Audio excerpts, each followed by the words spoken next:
All right, y'all. Good afternoon, everybody. My name is Sarah Fernando. My pronouns are she and her. And I lead the County of Santa Clara Office of LGBTQ Affairs, where we are celebrating our 10-year anniversary.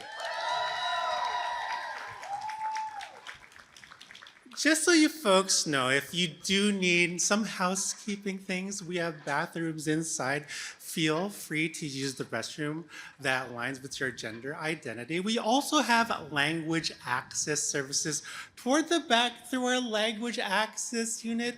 For any kind of language services that you need, feel free to go back to our language access team. And last but not least, I do want to acknowledge all the offices from the Board of Supervisors are here. So thank y'all for making it out today. It's truly an honor for me to welcome y'all here as we gather in recognition for Transgender Day of Visibility. In my work, whether it's supporting our workforce through community-informed research, creating new LGBTQ plus initiatives, or helping shape how we show up for the public, I think a lot about what it means to create environments welcoming of everybody, especially queer and trans people, for them to be seen, respected, and safe.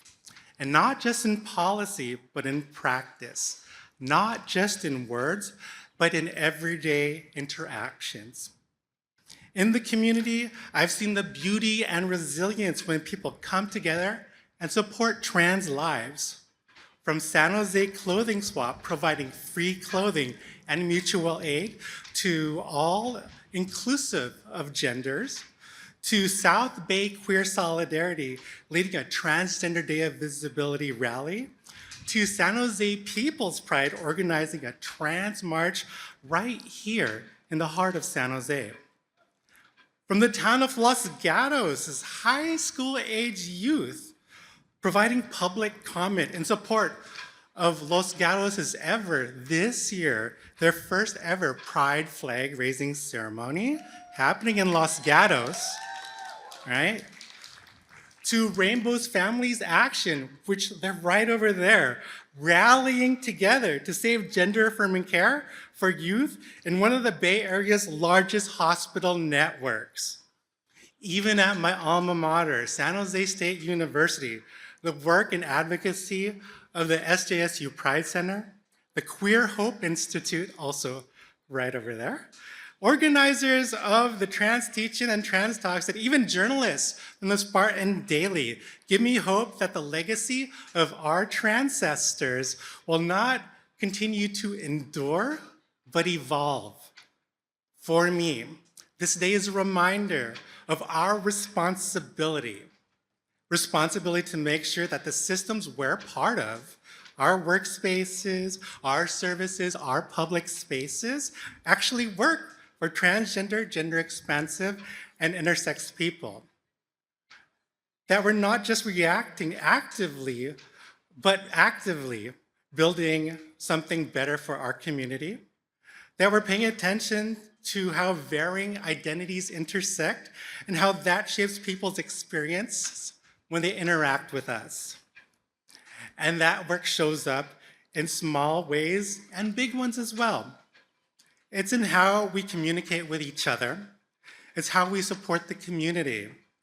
And it's how we design the South Bay's only annual LGBTQ Summit hosted by the Office of LGBTQ Affairs.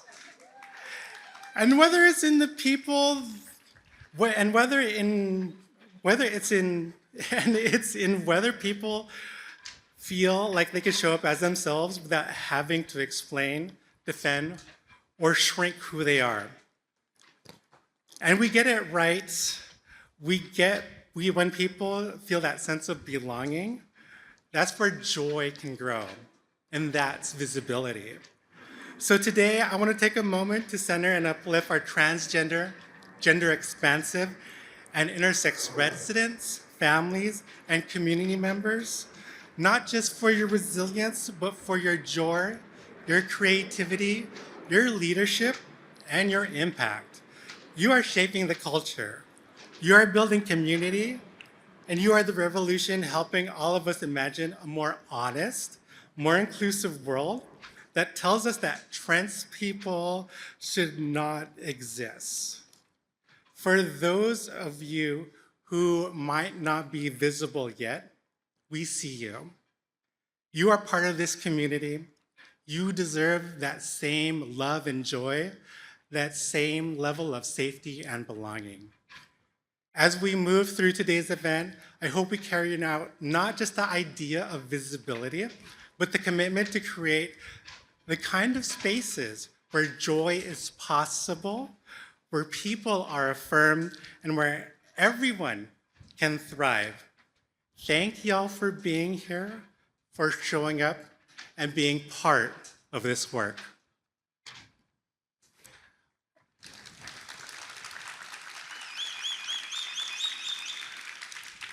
Opening up today's celebration with a land acknowledgement, please welcome the Office of LGBTQ Affairs' founding manager and current program manager for the Division of Equity and Social Justice, Maribel Martinez.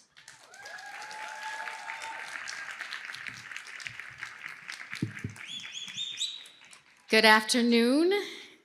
Buenas tardes. Narichusku. Hijineski Maribel Martinez. Santa Clara County is the ethno-historic tribal territory of the Temian Ohlone speaking groups, which include the lands of the Paleños, whose tribal region was named after their powerful captain, Chief Pala. This area continues to be of great importance and significance for the Muwekma Ohlone people. It is important that we not only recognize the history of the land, but also the people who are alive and thriving members of the San Jose and broader Bay Area communities today. Through this statement, we acknowledge the depth and breadth of violence that is caused by occupation and displacement. We commit to make visible the impacts of this violence on both the land and the people, and to take action as best we can from our individual and collective points of power and agency. Further, we recognize and honor all Indigenous people from this and other continents who have in the past and continue to this day to work and harvest the land for the benefit of the larger community. As transgender, intersex, non-binary, two-spirit, and gender-expansive relatives, we take comfort in the land and the people to assert that we have always existed. From our ancestors, Wiwa, Marsha P. Johnson, Amelio Robles Avila, and those that trailblazed right here in Santa Clara County and the Bay Area, such as Charlie Parkhurst and Miss Major Griffin Gracie, to the plants and animals who hold both sexes or change sex traits, such as the clownfish, sea bass, banana slug, butterfly, the lioness that can develop a mane, or the green dragon plant that can change sex annually depending on the plant size. And from this vantage point, we also assert that we will always exist. As the past, as in the present, the future too will have transgender people. And as we recognize the land and people, we must also acknowledge the spirit, especially the innovative and unbreakable spirit of our trans relatives, that despite all we have to face in the world, in our communities, and even our homes, we are here.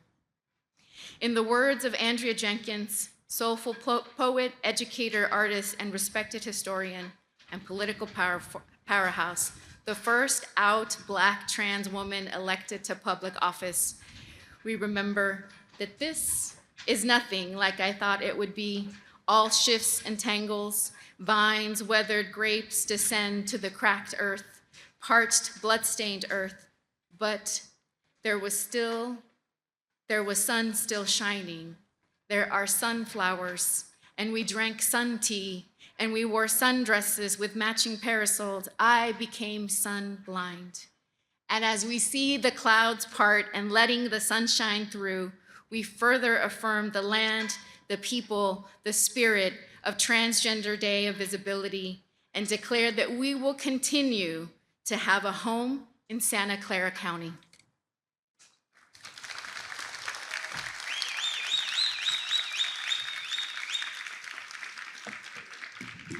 Thank you, Maribel. James R. Williams is the county executive for Santa Clara County. He's a first-generation American and the first person of color to lead the largest and most diverse county in Northern California. His vision is for Santa Clara County to be a place for belonging for all its residents, including those most impacted by social inequities. He understands the unique role that the county plays as a safety net for the most vulnerable members of our community by prioritizing and investing in the safety net services for all people. Everyone, please welcome James Williams.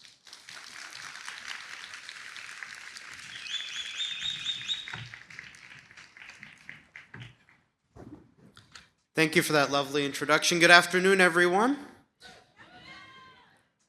I'm proud to stand here today alongside so many incredible trans and LGBTQ leaders, community members, elected leaders, I see we have Supervisor Jung here, and county colleagues. Today is about centering and celebrating trans people in the trans community and affirming loudly and clearly that trans people deserve dignity, safety, and the freedom to live as their full and authentic selves. And the theme today, that transgender visibility is no joke, is apt because what's happening in this country is no laughing matter. We are seeing relentless and unprecedented hate against the transgender community. There has been a significant surge in anti-transgender legislation across the United States. More than 700 anti-trans bills have been introduced or are active in state legislatures so far this year. These attacks are cruel, they are harmful, and they are sending a chilling effect across the country. That is why we must be the backstop. That is why local governments like ours must lead. And that is why today matters. Today is about visibility. It's about speaking out. It's about making sure that every transgender person in our community knows that they are seen, they are valued, and they belong. Because no matter what some people say, trans people have always existed and will always exist, and trans people can never be erased. And I want to take a moment to speak to the allies here today as well. Now more than ever, we must step up, show up, speak out, and stand firm. And that is exactly what we're doing here in Santa Clara County. Santa Clara County has long been a leader in supporting the LGBTQ community. We're the first local government in the United States to create a dedicated office of LGBTQ affairs. We are proud of that leadership.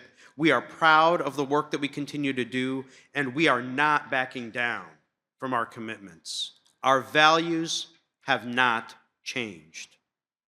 As a county organization, we are committed to serving every single member of our community. And that means making sure our services remain open, welcoming, and inclusive for all, including the transgender and LGBTQ community. From Q Corner to the Gender Health Clinic, we are proud of the services our county provides. And I want to acknowledge our incredibly talented and dedicated county staff who do this work every day with care, compassion, and tremendous heart. Their work changes lives, and it matters now more than ever. And I want to say clearly to the transgender community today, we have your back, we stand with you, we value you, and you belong here in Santa Clara County. Raising the transgender flag here at the Government Center is an important tradition and an important symbol, a symbol that your county government sees you, stands with you, and supports you. Thank you for being here today, all of you. Thank you for your continued support, hard work, and dedication to our transgender community and to everyone in this incredible place that we call home here in Santa Clara County. Thank you all so much.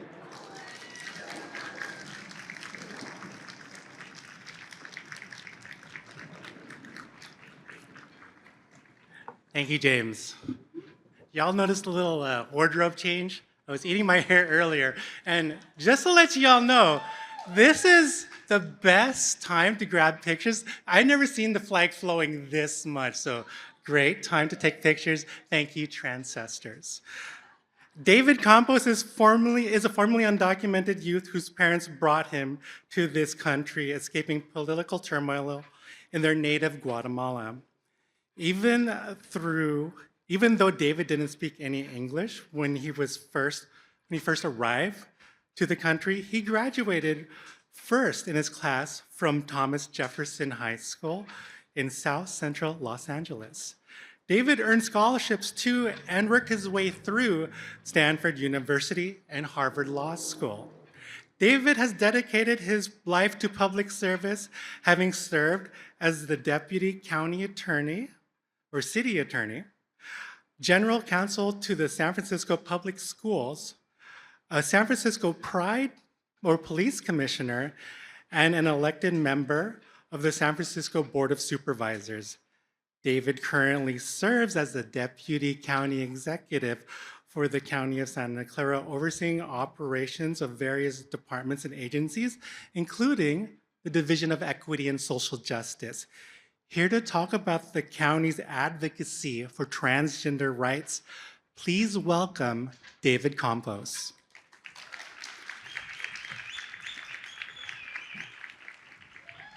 Thank you, Sarah. Isn't it amazing to have a member of the trans community leading this office? That's what's so great about Santa Clara County. Good afternoon, and I know we're going to hear from Supervisor Young very shortly. It's really important to have the leadership of the county present. We heard from the county executive. And I just want to talk a little bit about sort of my process of getting involved in transgender rights. And it really took members of the transgender community that I work with educating me about the challenges faced by the transgender community for me to fully understand how critical it is for all of us, whether we're transgender or not, to be a part of this struggle for transgender equality.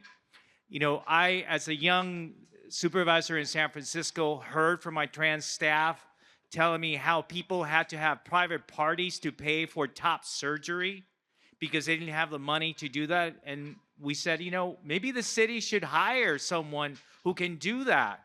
And we did that at San Francisco General. We heard from members of the trans community who were homeless, who were telling us that they would rather sleep on the street than go into one of the homeless shelters because they felt unsafe.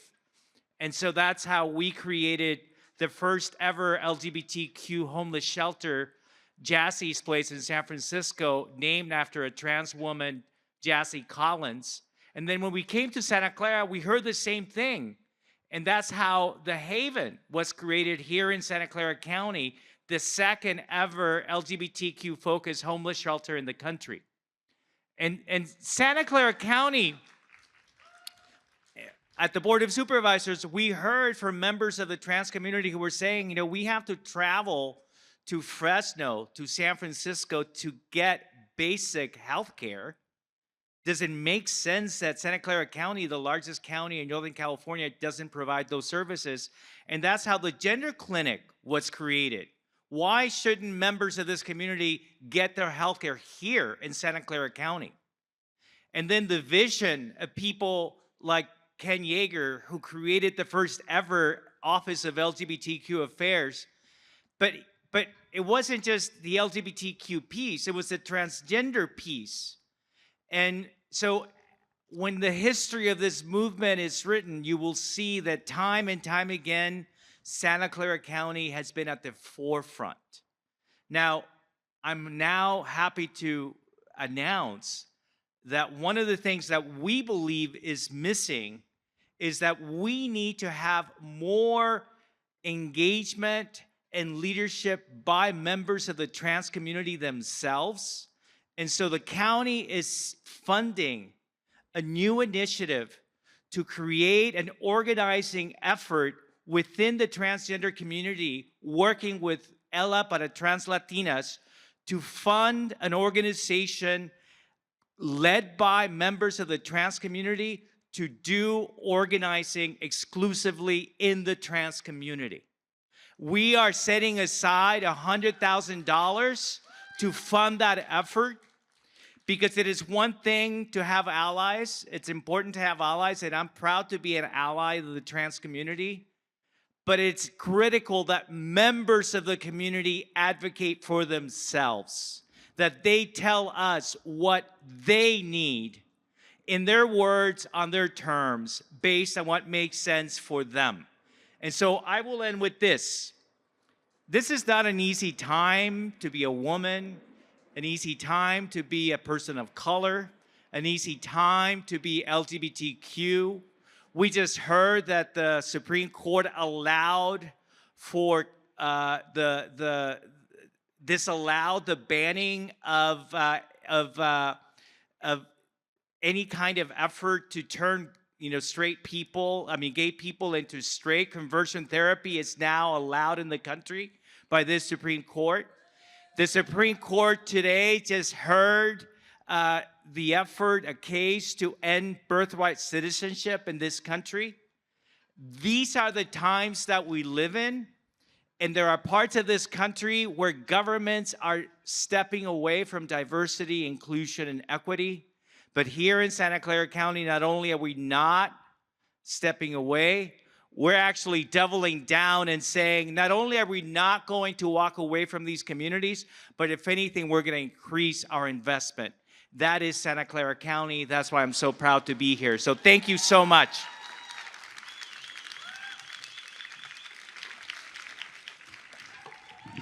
Thank you so much, David. Isn't that exciting? Ella para Trans Latinos are going to be here locally supporting the advocacy work so we make sure our work is intersectional.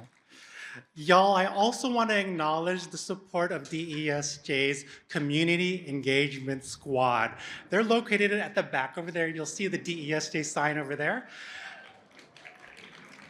They have several opportunities for activities. So if you want coloring books, if you want to write letters to your legislative team or your legislators, or if you simply want to learn about all the resources within the county of Santa Clara, definitely partner with them there.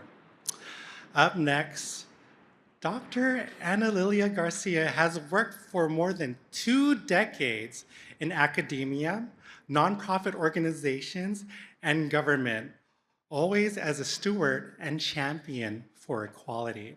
She previously worked on the county's public health department, where she provided leadership and strategic direction for research and programs planning to address racial and health equity and social determinants of health, including the 2013 Status of LGBTQ plus Health Report that informed the creation of the Office of LGBTQ Affairs.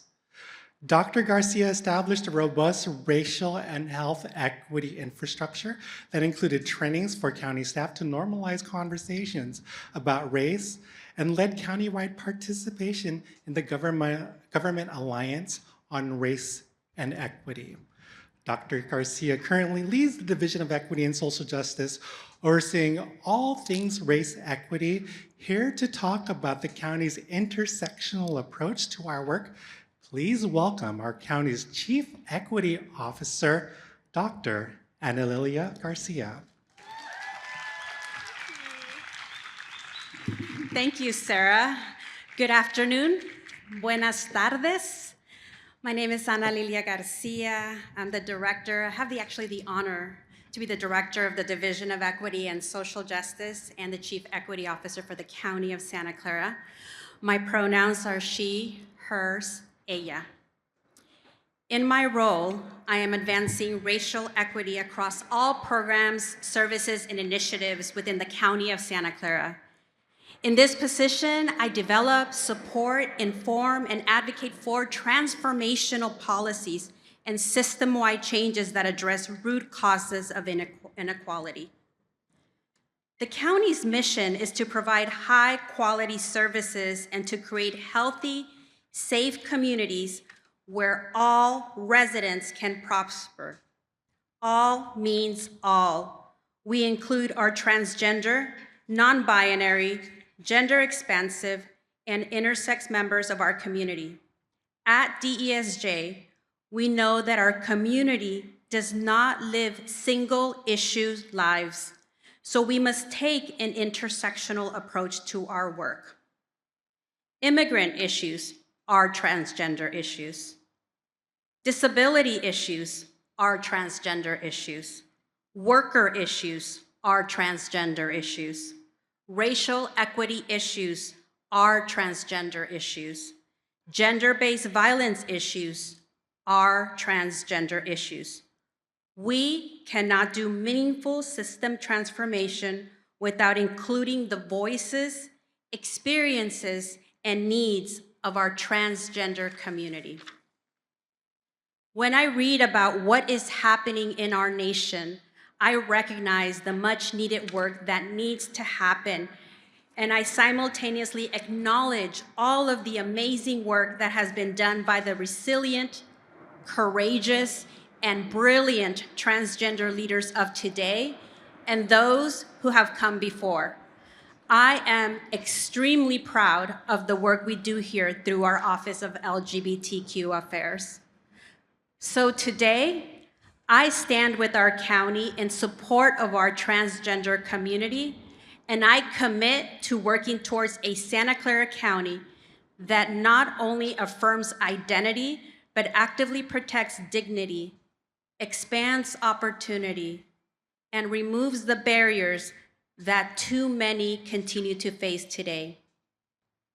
A county where every transgender, non-binary, gender expansive, and intersex person can access healthcare without fear, find housing without discrimination, and pursue employment where they are respected and they are valued. A county where our policies are not neutral to inequity, but intentional in advancing justice. A county where visibility is not just symbolic, but matched with resources, accountability, and sustained action. And a county where we understand the equity work is never finished. It is a continuous commitment to listen, to learn, and to lead with courage. On this Transgender Day of Visibility celebration, we honor the lives, the contributions, and leadership of transgender people in our community. And more importantly, we reaffirm ourselves to doing the work together so that all members of our community can not only be seen, but truly thrive. Thank you.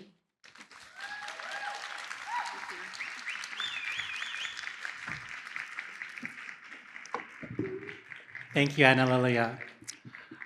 Y'all, I don't know if you knew about it, but last Monday, our friends at the Collective and the Q Corner, right over there, held the most amazing Transgender Day of Visibility event in their home space. So give it up for the Q Corner. I also see Silicon Valley Gay Men's Chorus, who did a phenomenal performance opening up this space. And there was one supervisor that was there that's also here. So Betty Huang represents more than 400,000 San Jose residents on the Santa Clara County Board of Supervisors. She proudly represents District 2, which includes downtown, the East Side, the South Side, and the surrounding neighborhoods, as well as historic Japantown, Little Saigon, Little Italy, Little Portugal, Mayfair, and Plata Arroyo communities. A proud daughter of immigrants, Betty is the first Vietnamese American and the first Asian American woman to serve on the Santa Clara County Board of Supervisors. A lifelong resident of District 2, she spent her childhood translating for her parents, family members, and neighbors, helping them navigate government agencies, social services, and safety net resources. These experiences helped shape her commitment to public service. Betty is a graduate of California public schools, including East Side Union High School. I went to Silver Creek, so. De Anza College, UC Berkeley, and UC Davis King Hall School of Law. She also knows all the best foodie spots throughout the South Bay, which, by the way, are in District 2. Everyone, please welcome Supervisor Betty Jung.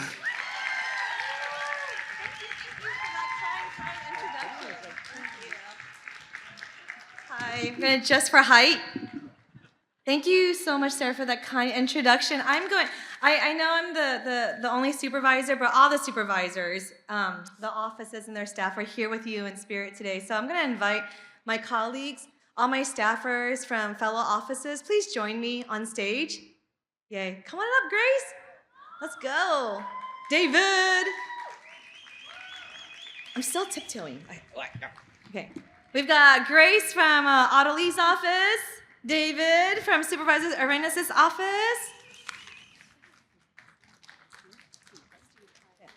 Steve, I see you. Steve from Supervisor Susan Ellenberg's office. Yes. And then I'm going to make one last scan. Anybody else from another board office? All right, come on up. Okay, good morning, good afternoon. Good afternoon, everyone. My name is Betty, and my pronouns are she and her. Emmett taught me that, so I'm gonna make sure I do that for every presentation. Not just at the Transgender Day of Visibility, but every presentation, every stage I've taken ever since Monday, I've presented myself leading with my pronouns, because I heard the instruction.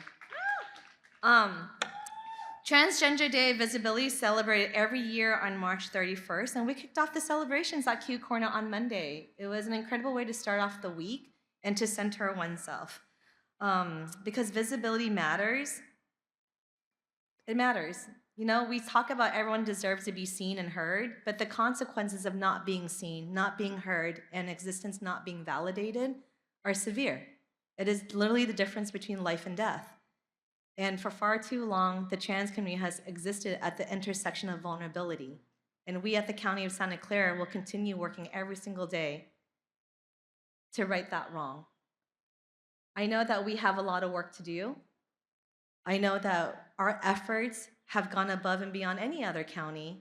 San Francisco County. I want to give a shout out to David and all the great work that was done there.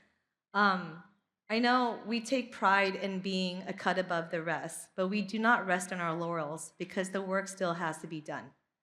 Because as you've heard today through numerous speakers, when the trans community is safe, our whole communities are safer. When the trans community has access, unmitigated, undeterred, without barriers to quality health care, I can rest assured knowing that every single community and population in our county has access to safe health care. Basically, making the world safe and right and righteous for our trans community makes it right and righteous for everyone. So that is my continued commitment here on the Board of Supervisors. I know it's the commitment of my colleagues. They're gonna nod their heads. See, look at that. We're on video too. And you know, on Monday when I was at the Q Corner, I want to give a shout out to the advocates and the allies who were there because it was a beautiful celebration. But what happens after the celebration and behind the scenes, the conversations in between, was pure advocacy, is community organizing. And folks one by one came up to me, pulled me aside to let me know that we appreciate the county's leadership in this space, but here's where more work needs to happen. And I know James was here earlier, but if you see him, he could vouch for me, because the moment I got in the car, I called him and reported back on everything that was shared with me. So I just want to thank the Q Corner for hosting a space, not just for joy and celebration, but for work to be done. Our transgender neighbors and community are part of the heartbeat of our community. And like any heartbeat, it needs care, it needs nourishment, it needs love. And the theme of today is that transgender visibility is no joking matter because of the consequences are so severe. And I'm sorry that we have to remind each other of that it's no joking matter, because the trans community and the LGBTQ community leads with so much love and joy, right? And that's the type of love and joy that's inspiring me as we face the headwinds of this federal administration. When it becomes illegal to say women, to say trans rights, to say LGBTQIA in our legislative files, we are facing down a world that was not built for us. And we have to correct what's wrong. That is our responsibility. And local government, time and time again, and throughout history, and today notwithstanding, are the last lines of defense. Your board of supervisors with your county administration will fight to the very end to make sure that we continue and increasingly become a safer space for everyone. You have that promise in me. I have technically 10 years and 8 months left in my term if all things go well. So you've got that, okay? And we got that on video. Thank you for being so inclusive. Thank you for always welcoming all communities with open arms, with love, with joy. And may we all do the same for you. I wish you wealth, I wish you health, I wish you prosperity, and let's continue fighting together. We good with that? We're gonna keep on fighting? Let's do it. Thank you, my friends.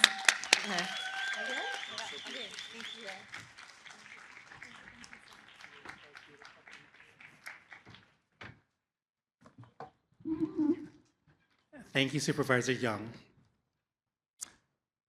Y'all, it's so great to see members of the community here that I actually worked with throughout my time as being a trans advocate for the community here locally in Santa Clara County. One of those is Danny Villalobos. Danny Villalobos is a first-generation Latina from Los Angeles and have called the Bay Area home since 2010, when she moved here to attend San Jose State University. Since college, he's been involved in LGBTQ plus community work and advocacy, supporting spaces that uplift transgender, gender expansive, and intersex communities. Currently, she works in outreach and communications with the Santa Clara County's Valley Health Plan, where she connects diverse communities to resources and services. She also has the privilege of working with Silicon Valley Pride, where she supported outreach, including a transgender and gender expansive showcase and community conference in partnership with San Jose State University LGBTQ plus Resource Center.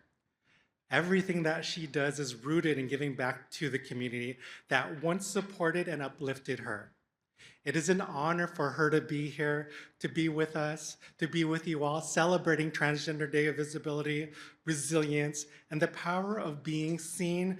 Everyone, give a warm welcome to my friend, Danny Villalobos.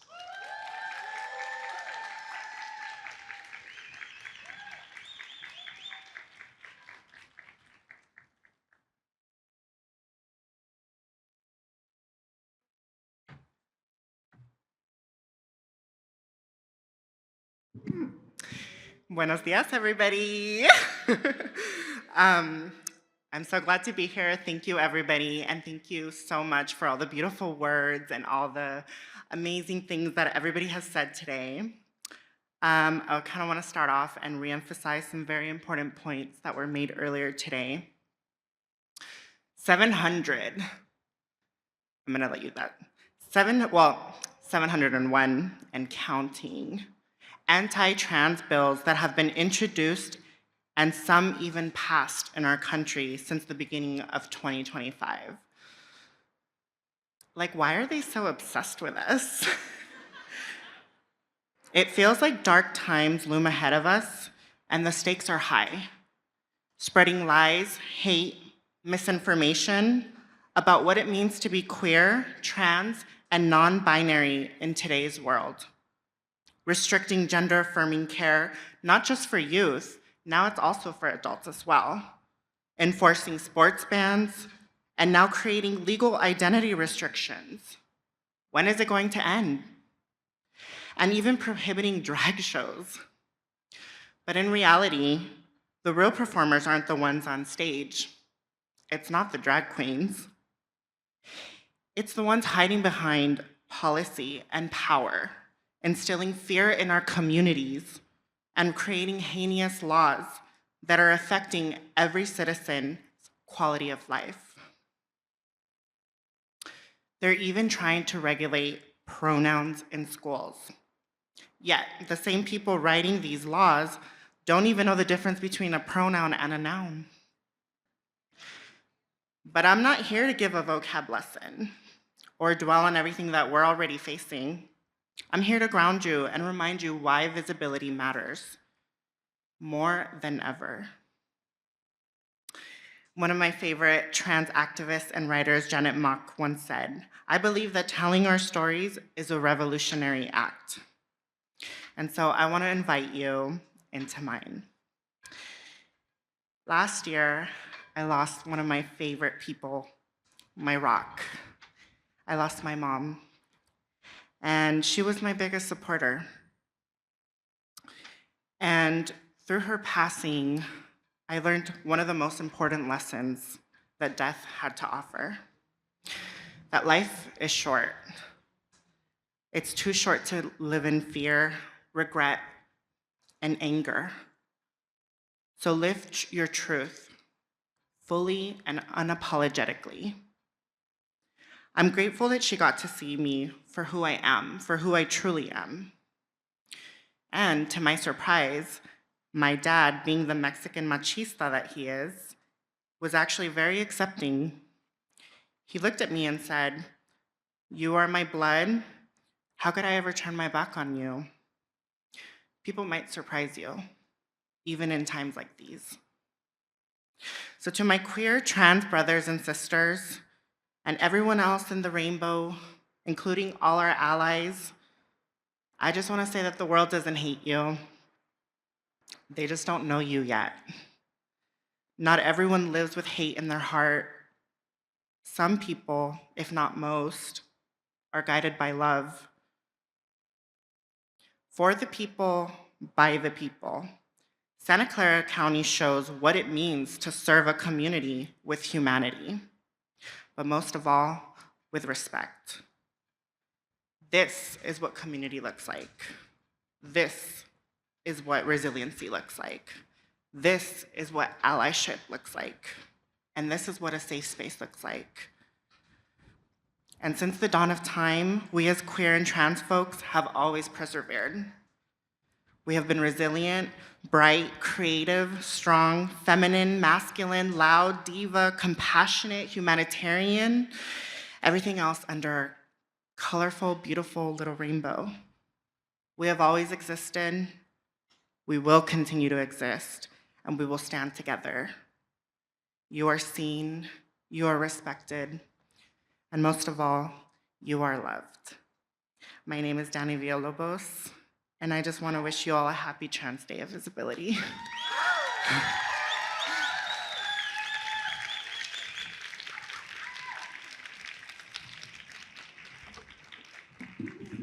Thank you, Danny.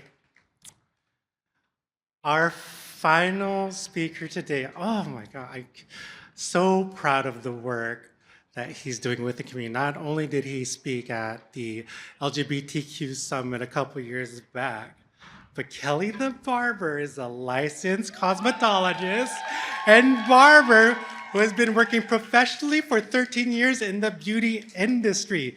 He specializes in gender-affirming haircuts right here in the South Bay at Pork Chop's House of Reframe, which, by the way, is right next to Supervisor Jung's favorite coffee shop, Academic. His goal in his career is to restructure their haircutting experience to affirm clients in the way that they should like to present and hopefully dismantle and reclaim any previous shame around their own aesthetic desires. Whether it's a haircut you've always wanted to try, or learning the essentials of a beard trim, you'll always leave your time with Kelly feeling uplifted and affirmed in who you are and positively well-groomed you are seen. Everybody, please welcome Kelly the barber.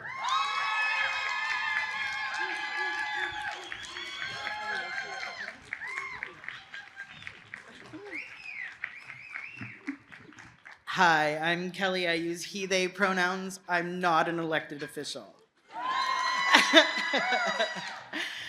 As Sarah said, this is my third time speaking for the county. I am very blessed to be here. Saldi reached out and I was like, wow, I've been chosen again. I am a dual licensed barber and cosmetologist. Last year when I was speaking for the TDOV flag raising ceremony, the topic was, get ready, we have a new salon/barber shop on the horizon. We are now open. So yes, last May, we finally got the keys right next to Academic Coffee. Our good friends Make Me Holy, queer affirming, queer owned body piercing, they moved to Willow Glen. She offered me to take over the rest of her 3-year lease, and so that's why we opened up the shop. Also, I'm super excited because my clientele, which has been fortunately bursting at the seams, now there's more people that can get their affirming haircuts. Tina is one of our stylists that works at our shop. Tina uses she, they pronouns. Our goal is to practice kindness, empathy, and curious questions to give you the haircut that you want, not the haircut that we think you might want. I'm an ex-lesbian. I over-communicate about things, usually right before bedtime. And so I use that, plus my experience in my own personal therapies, to use reflective listening and to hopefully repeat back what you want.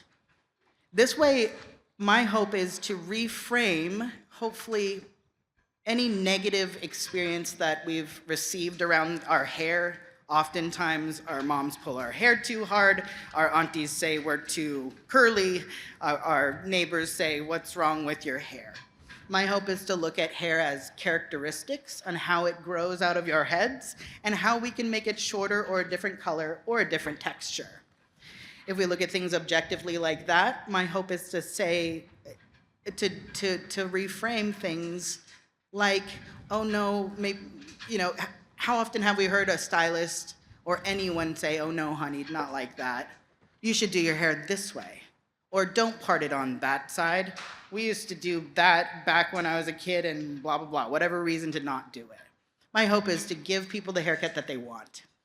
Also, I wanted to last year I talked about the word affirming and just in definition. My hope, along with the You Seen, which was a sticker that kellythebarber.com 8 years ago spent $100 and I went into debt and I handed some of my stickers out to the Q Corner. They say you are seen. The importance of that for me stems directly from my childhood. I grew up in the church. I know what love is. I know what kindness is, and as a queer adult, unfortunately, my own family is not capable of loving as expansively as it might take, for whatever that means, to include me in their get-togethers. My hope as a barber and a stylist and now a business owner is to have a little bit of a center that piggybacks on the great resource centers that we have in the county. I do have all the pamphlets from everywhere in my shop. My goal is to be not only cut your hair, but also send you in the right direction. Oh, you're new here, you need a therapist? Go see the Q Corner. Oh, you're not new here, but you don't know anyone? Go to these connecting groups. My hope is to be that kind of person also, and then you leave my shop hopefully feeling positively well-groomed.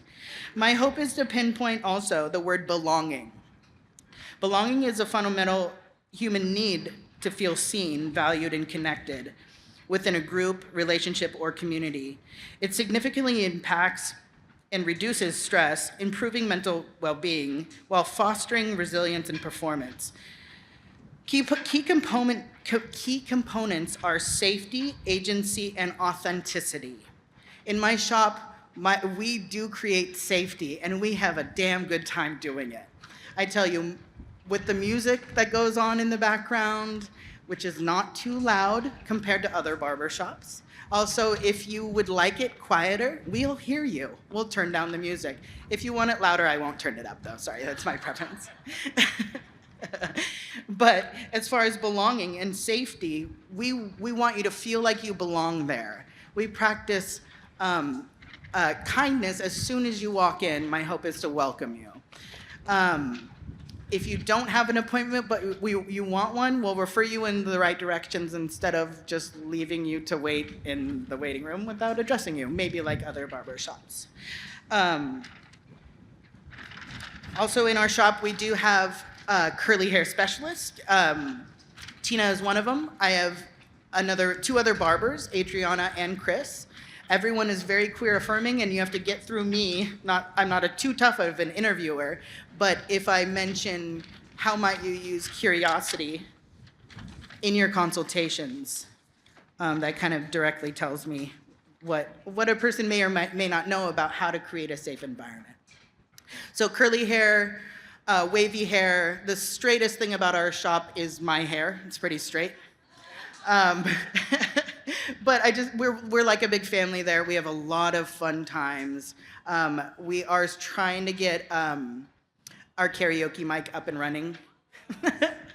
But also that just means in between haircuts, and maybe we won't know the words for the song, and maybe we'll sing like half a song. So it's not like I come for the karaoke. It's like you're gonna hear some karaoke whether you like it or not. Anyway, I just want to say Pork Chop's House of Reframe is around. Oh, also the name. So I am the original Pork Chop. Pork Chop's House of Reframe has to do with my childhood. I grew up a tomboy. I played tackle football. I was the only girl on the team. And unfortunately, the neighborhood boys gave me the nickname of Pork Chop because I was a round girl boy, and I hated it. And I would run home crying to my parents, even though I would kick their ass, not my parents, but kick the boys' asses in football. I was really upset about the shame that they gave me around my size. Understanding that I've been out as a version of queer for the last 11 years, I know how important it is to reframe things that once were meant for harm or once carried someone else's shame that we unfortunately have absorbed.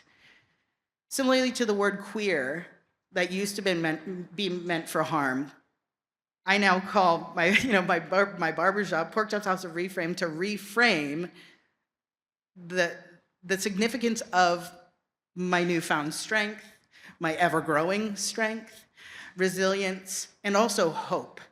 Because pork chop, when you think about it, like, it's just words, but words hurt. So I'd rather take what was meant for harm, reframe it, and then have people come and possibly do the same thing, whether it's an aesthetic. Someone once told me that if I wanted my hair a certain way, that's wrong. What if what we wanted for ourselves was right? So I'm hoping to build have people build trust within themselves, because what they want for themselves usually is correct and right. So thanks for hearing me out. Thanks for having me again. And that's all I have to say about that. I saved these. Oh, thanks. Thank you so much, Kelly. So y'all, we have one more piece of business, and that's raising the flag. So I don't know if y'all know this, but the flag has been flying since the last Transgender Day of Visibility flag. Ever since the creation of the Intersex Inclusive Progress Pride flag, we took it down for a little bit, but since our Trans Day of Visibility last year, it's been up 365. But today is a special moment for us to be able to raise that flag. So I'm gonna kindly ask our speakers So Danny and Kelly, Maribel Davis, as well as other folks from the community that want to raise the flag. And y'all, feel free to stand up and just watch as we raise this flag. And take plenty of pictures.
All right, so that's it. Thank you, everybody. Happy Transgender Day of Visibility, the Office of LGBTQ Affairs, the Q Collective, the Q Corner, Gender Affirming Care Center, the Gender Health Center, and all our services are ready to support you. My name is Sarah Fernanda. I use she, her pronouns. I'm a proud, queer, transgender Filipina woman. And happy Transgender Day of Visibility. Thank y'all for coming out.